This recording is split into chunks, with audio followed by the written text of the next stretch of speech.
So how much money do you really need to launch your reselling business in 2024? Hey guys, my name is Caden. If you don't know me already, I've done $2 million in sales in the last 3.5 years of reselling, all right? So I'm gonna give you guys my input on how much money you need to start your reselling business with, as well as how much money I started my reselling business with. So about 3.5 years ago when I launched my reselling business right after COVID, I had about $1,000 in my bank account. I wasn't working a job at the time. I was still in high school. So I had all these things going against me, but that's the number that I actually started with. Now, to answer your question, if I think $1,000 was enough, no, right? It's really impossible to scale any business with $1,000, but it was definitely enough to get started, right? So real quick to answer the question, if you have $1,000 to even 500, that is plenty enough to get started. And in this video, I'm gonna show you guys how you can get started with that amount of capital and how you can steadily grow it. Throughout this video, I'm also gonna give you guys some lessons of what I wish I knew when I started out to what I know now and what I would do if I had to start over again. So minimum amount, because I get this question all the time, what's the minimum you can start with? I mean, technically you can start with anything, right? You can start with $1 and buy a used shoe for $1 and sell it for more. The question is, how quickly can you do that, all right? So I'm gonna give you guys a picture and a perspective of when I started with $1,000, right? So let's start with this shoe. These Jordans retail $210, but let's just say they're $200 for a whole number. So if I had $1,000, I could buy only 10 pairs of these, or 5 pairs of these rather. So 5 pairs of these for $1,000, that's all I could buy, which means I'm now currently out of money. I have no other shoes that I can buy. I have nothing else that I can buy. I spent all my money. Right, on just 5 pairs. So these shoes can be very, very expensive and they can run out of your capital super quickly. But that doesn't mean you can't make profit on them. So let's say, again, best case scenario, this shoe, I bought them online. It took a week to get to my house, right? So I've already spent $1,000 and throughout that whole week, those 7 days, I wasn't able to buy anything else because I spent all my money on these, right? Best case scenario, I make 20% on these, which, you know, is reasonable. You know, you might make $40 a pair. So that'd be $200 in profit once I sell all these. Now, this is a very fast moving shoe, which is cool. So I'm gonna sell all these in pretty much a day or two, right? So from when I bought the shoes to when I got them and when I'm shipping them out now, it's been about 10 days. Now, let's just say for simplicity, I sold all of these on GOAT and I'm making $40 profit. Poison, same thing, right? So if I take these shoes, it's been 10 days so far. I ship them out to GOAT or Poison. It's gonna take probably 2-3 days for it to get there and for them to get authenticated. And then another day or two for that money to hit my account. So overall, throughout the entire flip process of me buying this shoe, waiting for it to come in, listing it, selling it, blah, blah, blah, everything else, it's been about 2 weeks. So I had to wait 2 weeks to turn $1,000 into $1,200, okay? Is that a really good profit? Of course, right? And there's nothing wrong with that. And for me, when I was starting out, that was huge. The problem is, you guys see the problem. Over those 2 weeks, I wasn't able to buy anything else because I already spent all my money. So when you're starting out and you have little capital, it's very difficult because you end up having to leave a ton of shoes on the shelf. I could have found a mountain of these, right? And I would have been able to make money on each and every one. But because, again, I didn't have access to capital, I would have to leave all of these behind, which just sucks. So capital just allows you to have more opportunity, right? It's kind of like gunpowder is what they say, right? You just have access to light something on fire and get it to go versus, you know, if you don't have it, it's not available for you. So what did I do to expand my capital? Well, first thing I did was I flipped that money until I got to around 2,000, right? I was really good at reselling and I wasn't doing just bricks. I mean, I wasn't doing just hype shoes. I was doing a lot of bricks. So a lot of my shoes were cheaper. And for reference, when I started out, I found 2 pairs of shoes that were $25 each and I sold them for $300 and $350. So that was a big profit. It made like $500 off that bat. So I got to $2,000 in profit or in you know, capital in about a month. But anyways, when I was sitting at $2,000, I was still having the same issue. I saw people all around me wanting, you know, buying thousands and thousands of dollars worth of shoes. And I felt left out because I didn't have the ability to do that. Well, that changed when I got my first credit card. So I got a credit card. It was just a basic Discover card that anyone can get and had a $3,000 limit, which if you didn't know in the credit world is nothing, okay? And with that $3,000 limit, I was able to go and buy $4,000 worth of shoes, which was huge. Because now instead of waiting that 2-week period, I could do 4 times the amount of work in that same 2-week period and make, again, 4 times as much money, which was awesome.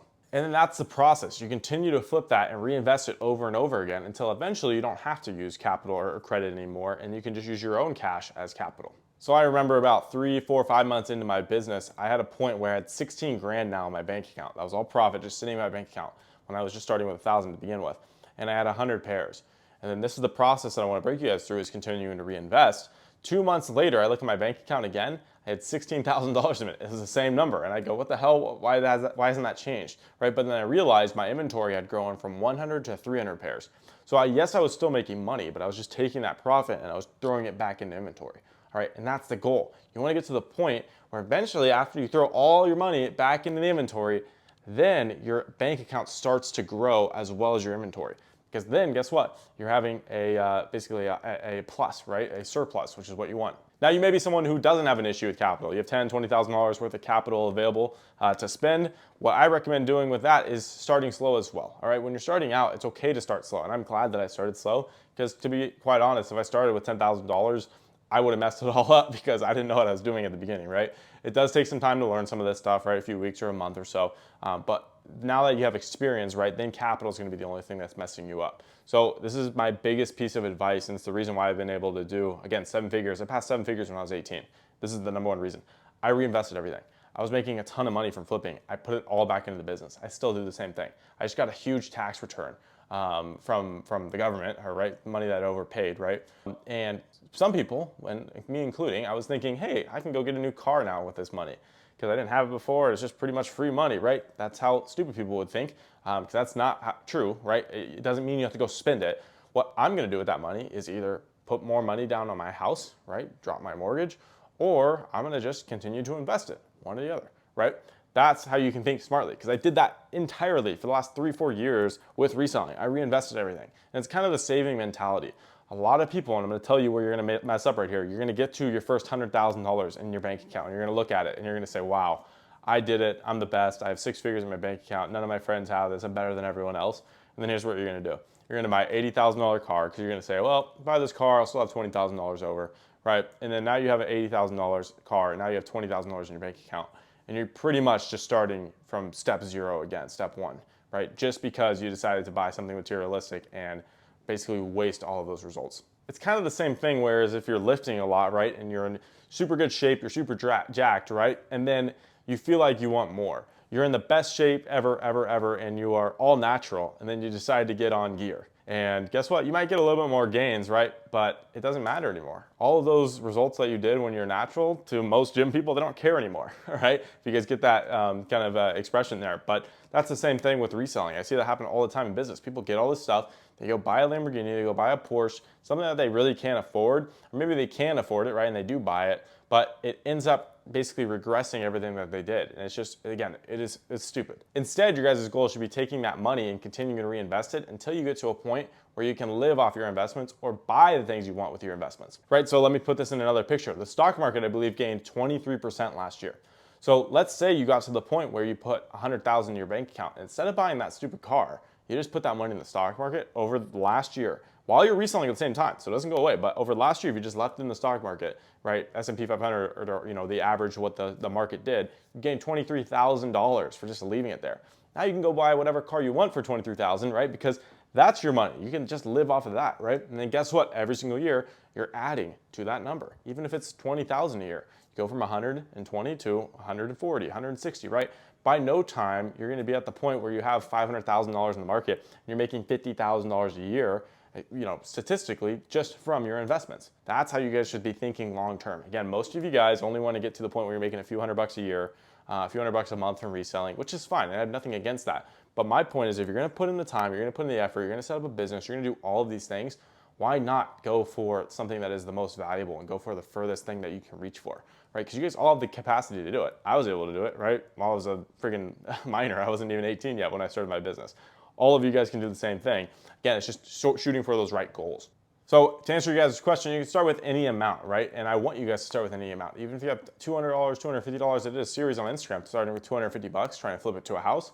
I'm at almost $9,000 in that series right now, starting from only $250. So all of you guys can do it. And there's a really good quote that I like, which is imperfect action is better than perfect inaction. And essentially what that means is you can be perfect at not doing anything, and it's still gonna be worse than being unperfect doing actually stuff and trying. Because guess what? You're gonna fail. You're gonna suck at the beginning. You're gonna be stupid. You're gonna do all of those things. And it's not gonna be embarrassing because everyone goes through those periods, right? And it's okay. I went through it. You're gonna go through it as well, and you're gonna suck. But guess what? You're gonna suck and continue to suck and continue to suck and suck little and little and little until you actually get good at the thing, and then you don't have to worry anymore. So again, the biggest things, starting as soon as possible with reselling, right? And then reinvesting everything. And reinvesting could mean just buying more inventory. It could also mean buying more education. So again, I invest into coaching programs and mentorships all the time. I just bought a program last month that was $15,000 for the entire year. So I'm paying, I don't know, what does that math work out to? A little bit over $1,000, $1,500 a year or a month to be in that group, let's say. But it was, I paid it at a one-time fee. But still, like I'm always reinvesting because I always want to learn new things. I'm always buying new books. I'm always buying whatever because I'm always trying to learn. And that also counts as reinvesting, right? But a lot of the time, you just have to actually spend the time and the hours in the business. And then that's how you're going to get the biggest leverage. So that's it for today. That's what I recommend to each and every one of you guys starting out. Again, it doesn't matter what capital you're starting with. If you do have other questions, feel free to shoot me a message on Instagram. I can give you guys a personalized plan on what I would do depending on your capital or where you're at, all right? If you guys are also interested in working with me, I have a game plan. It's our success path to take you from a novice or wherever you're at in reselling all the way to an expert. And we do that through our Reselling Accelerator. So that is my group, that is my personal program that we have on our basically our community and our Discord. So that's something you guys are interested in. You can check the link down below. We are currently closed, so we're on a wait list until June 8th. By the time you're watching this video, I don't know when, but June 8th, 2024 is when we are launching. So as long as you guys sign up for the wait list before then, you'll be able to get in guaranteed. The group isn't going to open up for another 2 to 3 months. So that's going to be the only time we're going to open up once. It's going to be shut since then. And seriously, if you miss the date, you're not getting in. That's how we want to make it. We want to make it super exclusive. So I think it's going to be really, really sweet when we launch it again fully to the public. We have about 150 people in there right now. So we'd love to have you a part of it as well. But if you have any other questions, feel free to shoot me a message, but check the link down below if you're interested in it. And again, in that group, we can take you to that 500 to 1,000 bucks a month and continue to scale you past that, right? Most people end up doing that in the first month or two. So we'd love to have you in there. And yeah, if you guys got any other questions, let me know. But other than that, guys, thank you for watching this video. I'll catch you in another one.